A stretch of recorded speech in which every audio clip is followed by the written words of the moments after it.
YCP అధినేత మాజీ CM YS Jagan కి ఏపీ డిప్యూటీ సీఎం పవన్ మరోసారి మాస్ వార్నింగ్ ఇచ్చారు. ప్రకాశం జిల్లా పర్యటనలో భాగంగా వచ్చే ఎన్నికల్లో గెలిస్తే రప్పరప్పాడిస్తామంటున్న వైసీపీ వ్యాఖ్యలపై పవన్ ధీటుగా బదిలిచ్చారు. 2029లో వైసీపీ మళ్లీ అధికారంలోకి ఎలా వస్తుందో మేం చూస్తామంటూ బదిలిచ్చారు. అధికారంలోకి వస్తే కేసులు పెడతాం, సంగతి చూస్తామని బెదిరిస్తున్నారు. ఇక వైసీపీ పాలనలో అరాచకాలు ఎదుర్కొన్న తర్వాత ఇక్కడి వరకు చేరుకున్నామన్నారు. దీంతో పవన్ వ్యాఖ్యలు సోషల్ మీడియాలో మళ్లీ దుమారం లేపుతున్నాయి.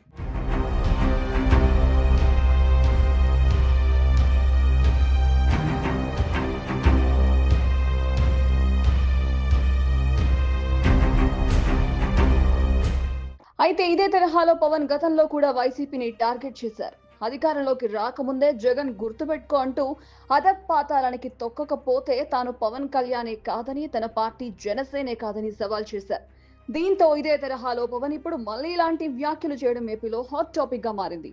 పవన్ వ్యాఖ్యలను సమర్థిస్తూ ఇక వైసీపీకి రోజులు లేవని కూటమి నేతలు అంటున్నారు.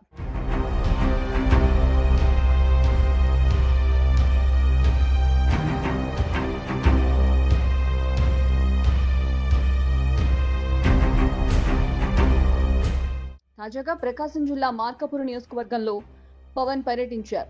ఈ సందర్భంగా ప్రకాశం జిల్లా నరసింహాపురంలో తాగునీటి పథకానికి ఆయన శంకుస్థాపన చేశారు. జల్ జీవన్ మిషన్ పథకం కింద 1,290 కోట్ల రూపాయల విలువైన ఈ పనుల్ని మరో 20 నెలల్లో పూర్తి చేసే బాధ్యత తనదే అని పవన్ హామీ ఇచ్చారు.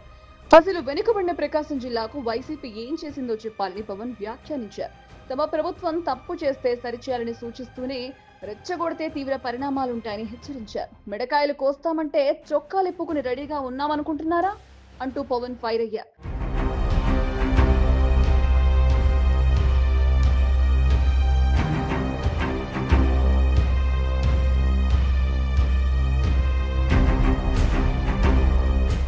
పవన్ వ్యాఖ్యలు ఏపీ రాజకీయాల్లో వేడిని పెంచేశాయి. అయితే ఏపీ కూటమిలో పాలన మొదలయ్యాక జగన్ కేవలం లోకేష్, చంద్రబాబును మాత్రమే టార్గెట్ చేస్తూ వస్తున్నారు. జనసేన అధినేతపై చాలా అరుదుగా వ్యాఖ్యానిస్తున్నారు. దీంతో ఏపీలో మళ్లీ జగన్ వర్సెస్ పవన్ రాజకీయం మొదలయ్యేలా పవన్ వ్యాఖ్యలపై జగన్ స్పందిస్తారో లేదో చూడాలి.